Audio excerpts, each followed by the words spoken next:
اهلا بيكم في بودابست، واحده من اجمل العواصم في اوروبا. المدينه دي متقسمه نصين، بودا وبيشت، وما بينهم نهر الدانوب. هنا هتلاقوا تاريخ من ايام الرومان والعثمانيين، وغير كده المعمار هيحسسك ان انت رجعت بالزمن. فتعالوا في فلوج النهارده افرجكم على المدينه وتشوفوا الاجواء بالكامل.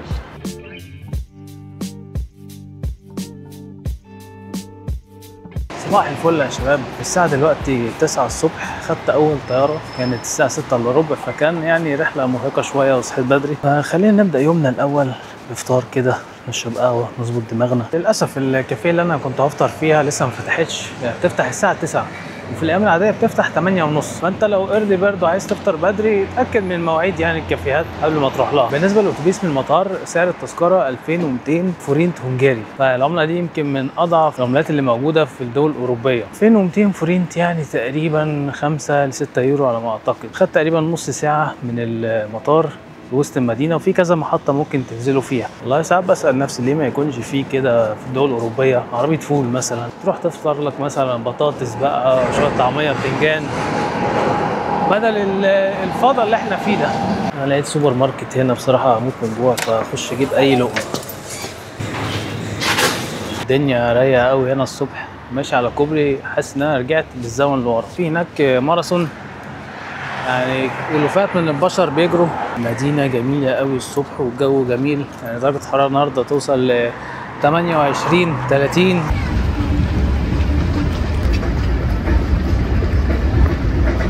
طبعا أشهر وسيلة مواصلات هنا في بودابست هو المترو. تذكرة 24 ساعة 2750 فورنت، أو 72 ساعة 5750 فورنت. تقدر بقى تركب مترو، أتوبيس، اللي أنت عايزه. في كمان عجل وفي سكوترات كهرباء زي لايم ودوت. هو ان الواحد يلاقي كافيه يفطر فيها الصبح بدري في ويكند هنا في بودابست يمكن صعب شويه، يمكن عشان معروفه ان هي بارتي سيتي والناس بقى بتحتفل وبتسهر والكلام ده. لكن لو انت بقى شخص منتظم بقى بتصحى بدري، ف يعني هتدور شويه.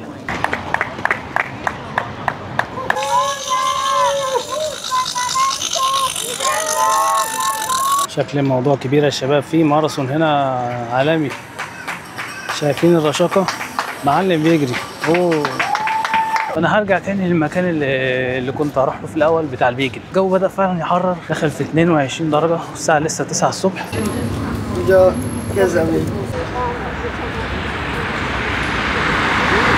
ومكملين الجولة يا شباب في واحد من أقدم الأسواق اللي موجودة في أوروبا، واقدم واكبر سوق في بودابست هو السنترال ماركت. المكان مساحته 10000 متر مربع وليه 3 ادوار. هنا هتلاقي حلويات، هتلاقي جبن، هتلاقي لحوم، هتلاقي بهارات، وهتلاقوا كمان البابريكا. هنا بيعتزوا جدا بالبابريكا، واكتر بلد في اوروبا بتزرع البابريكا، فبيطحنوه بيعملوا منه بهارات، وهتلاقوه في اكلات كتيره جدا.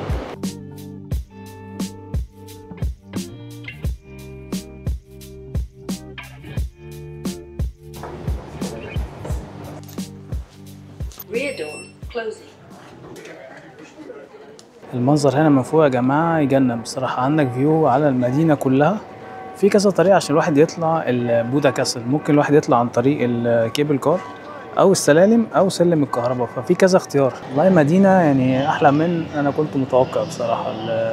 المناظر جميله جدا جدا. يعني في الحقيقه كنت جايب معايا درون، قلت يعني محتاج درون عشان اصور المدينه من فوق، لكن مش محتاج درون يا جماعه. انتوا كفايه تيجوا مكان زي ده شوفوا المدينه كلها من فوق. unpopular opinion يا جماعه، بس النافوره دي احلى من النافوره اللي موجوده في روما، الاوفر ريتد. يعني بودا كاسل هو اول معلم سياحي ازوره في بودابست النهارده، اول يوم. ولا يعني بلد حلو على فكره. هو بس بدايه اليوم الواحد كان تعبان شويه، لسه بيحاول يفوق لان يعني كان النوم 5 ساعات. بس ان شاء الله ايه يعني نكمل الرحله كده بكفاءة عالية ونصور كل الأماكن. وشوفوا عمالين يوضبوا في الأماكن، لأن بودابست بقت يعني من أقوى الأماكن السياحية دلوقتي في أوروبا. واللي ساعدها على فكرة هو يعني شركات طيران زي ويز إير وراين إير، بتبقى التذاكر رخيصة جدا. وبرضه بودابست مش من أغلى الدول اللي في أوروبا، يعني أسعارها متوسطة، مش رخيصة قوي ولا غالية قوي. من ضمن الاستكشاف برضه مكان فاضي ما فيهوش حد. شوفوا المدينة الناحية التانية بقى برضه. فيو خطير والمباني كلها هناك فوق الجبل. وهنا برضو من ضمن التجديدات الحكومة هنا شغالة جامد جدا على السياحة، وفي برامج كتيرة وبدعم كمان الفنادق. فهم عايزين يوصلوا ل 20 مليون سايح خلال 2030. يعني السنة اللي فاتت كان في 18 مليون سايح في المجر. ما شاء الله روان سياح في كل مكان يا جماعه. ما كنتش متفائل في بدايه اليوم، كانت الدنيا لسه فاضيه، الناس كانت نايمه الساعه 8:30 الصبح. فهو ده بودابست كاسل باص، ممكن الواحد ياخده او ممكن واحد يركب المواصلات العامه اللي موجوده هنا. ففي كذا طريقه عشان الواحد يطلع بودابست كاسل او المنطقه بتاعت بودابست كاسل، او بالاصح بودا كاسل، لان احنا دلوقتي في ناحيه بودا والناحيه الثانيه بيست. ففعلا المعمار هنا في بودا يختلف عن بيست. المباني هنا قصيره، دورين ثلاثه، ملونه، الشوارع اضيق شويه، تحس ان انت كده رجعت بالزمن شويه.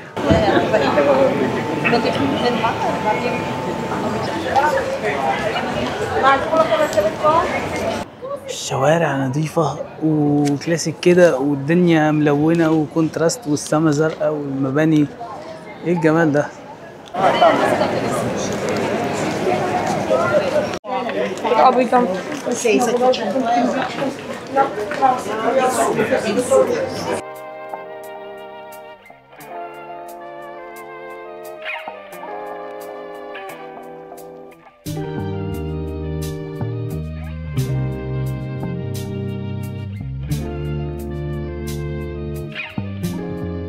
ما انصحش اي حد يا شباب ان يسافر 5 6 الفجر. يعني لو انت نمت قبليها 5 6 ساعات يبقى بقيت اليوم هتبقى تعبان. فانا قضيت اليوم لحد الساعه 1 تقريبا وفصلت. الجو كان حر جدا، 28 درجه مش رقم كبير قوي، لكن هنا في اوروبا اللي هو 28 30 ده يعني فرهضه. فرحت الهوتيل، ريحت لي ساعتين 3 كده، وشربت لي كوبايه قهوه محترمه دبل شوت اسبريسو. وهنكمل الجوله دلوقتي، هنروح مكان فيه ستريت فود، وهنشوف بقى شارع الشوبينج في بودابست والدنيا عامله ايه. بالنسبه لاسعار الفنادق هنا في بودابست فهي كويسه جدا ورخيصه مقارنه مثلا بايطاليا واسبانيا. هنا الليله في حدود تقريبا 60 ل 70 دولار. فانا حجزت في فندق في وسط البلد، فندق اسمه ابيس. الليلتين وقفوا عليا تقريبا ب 120 يورو، فمعقول جدا يعني فندق في وسط المدينه قريب من كل حاجه. انا لو كان حد قال لي انت ماشي في فلورنس ولا ماشي في روما ولا ميلانو ولا في بودابست، اقول لك انا مش عارف، يعني الدنيا شبه بعضها هنا. فلا، بودابست واخده من كل مكان يعني حاجه حلوه بصراحه. طبعا الزباله في دول اوروبا يعني برضو مش زي الدول الاسكندنافيه يا جماعه. الدول الاسكندنافيه يمكن من انظف الدول في اوروبا اللي انا يعني زرتها لحد دلوقتي. الله اعلم بقى لو سويسرا فعلا يعني اعلى بقى في الليفل ده. هو ده المكان يا شباب، اسمه ستريت فود.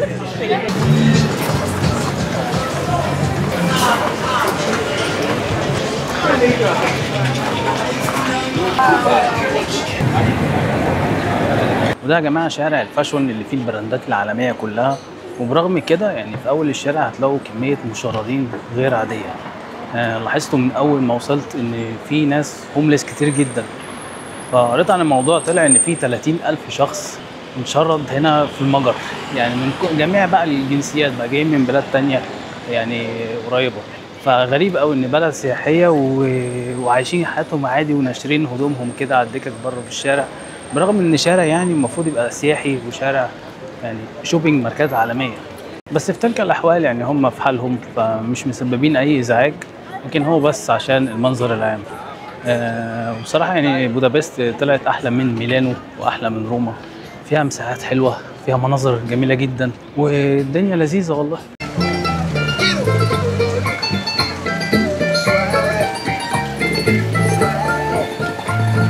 يمكن بس الحاجه الوحيده اللي تلخبط الواحد شويه هنا في المجر هي العمله.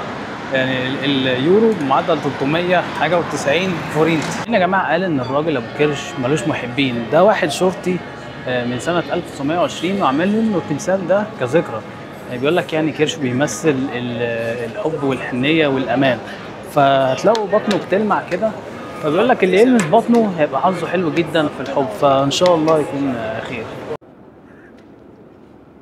واخيرا وصلت ايقونة بودابست، المكان الاشهر واللي بيميز بودابست عن اي مكان تاني، وهو البرلمان في بودابست. واحد من اكبر البرلمانات اللي موجودة في اوروبا، واعتقد ثالث اكبر برلمان في اوروبا او في العالم كمان. فده مساحته فوق ال 17,000 متر مربع.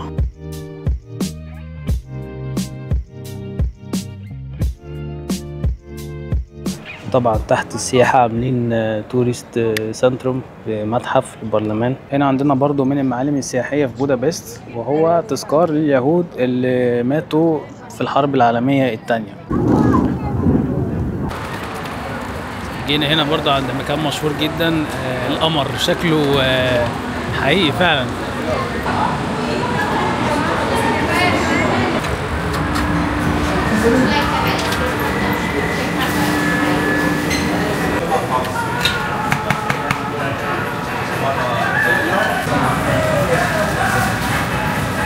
مجر مشهورة جدا بالبيكري دي اسمها شيميني كيك، ودي بتبقى عبارة عن عجينة هشة بيلفوها حوالين عصاية وبتتسوى فوق النار أو الفحم، فبعد كده بترش عليها شوية سكر وقرفة، بتبقى فاضية كده من جوه. بس حاليا عملوا أنواع جديدة بتبقى محشية آيس كريم، فقلت يعني أجرب الكلاسيك عند مكان مشهور هنا اسمه مول نارس، ترجموا انتوا بقى. وجنب المكان ده هتلاقوا برضو واحد من المعالم السياحية وهو القمر ده، قمر 3D. بصراحة كنت متوقع حاجة أجمل من كده، بس طلعت عادية بصراحة، حاجة خرافية. دي عجينة هشة وكريم من بره وعليها سكر وقرفة بس. أهلا بيكم في اليوم التاني يا شباب. احنا هنبدأ اليوم النهاردة الساعة 9 الصبح في كافيه مشهورة جدا في بودابست، وكل الناس بتروحها لأنها تحفة من جوه زي المتحف، اسمها نيويورك كافيه.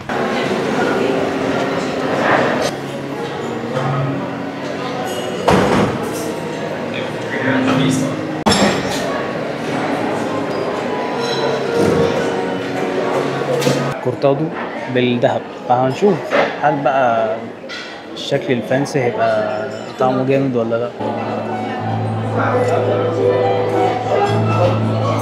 المكان فخم فخم فخم قوي يا جماعه. وهنا تحت فيه برضو بريكفاست بوفيه تبع الاوتيل، لكن الجزء الثاني اللي عند الشبابيك هو الكافيتيريا. هما ليهم حق فعلا يسموها احلى كافيتيريا في العالم. بصراحه انا عمري ما دخلت كافيه بالجمال ده. الاسعار اوفر برايسد شويه، بس هي القعده فعلا تستاهل. سعر الكورتادو العادي 9 يورو، واللي عليه دهب 11، يعني فرق 2 يورو بس كانت يعني تجربه لذيذه. فدلوقتي نكمل الجوله وهنروح سيتي بارك نستكشف احلى بارك في بودابست. وهنا عند مدخل سيتي بارك هتلاقوا ميدان الابطال، ده اتبنى سنه 1896 عشان يكون احتفال بمرور 1000 سنة على تأسيس المجر. ويعني مساحات هائلة، وهتلاقوا تورست في كل مكان هنا، تور جايدز بقى وحركات، فيعني تشبه شوية يعني إيطاليا بصراحة. فاحنا بقى هنكمل الجولة ونخش على سيتي بارك ونشوف بقى الحديقة دي عاملة ازاي، تعتبر واحدة من أكبر الحدائق. احنا برضو شغالين في البنى، عمال يطوروا من الأماكن السياحية.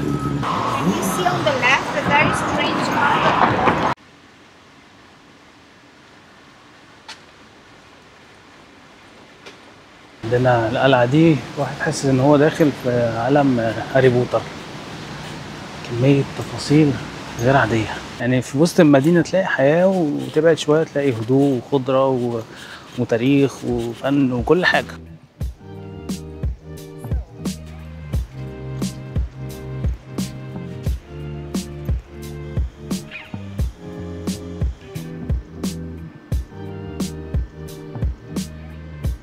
اللي ورايا ده واحد من اشهر واكبر الحمامات الحراريه في العالم هنا في بودابست. بودابست والمجر عامه معروفه بالمياه الحراريه طول السنه، صيف شتاء، فالناس بتيجي من جميع انحاء العالم وبتعوم هنا، وبيقولوا ان ده مفيد جدا للجسم، بيعالج مثلا الروماتيزم والوجع المفاصل. فلو عندك اي مشكله صحيه ممكن تيجي هنا تسترخى شويه وتستمتع بالمياه الحراريه.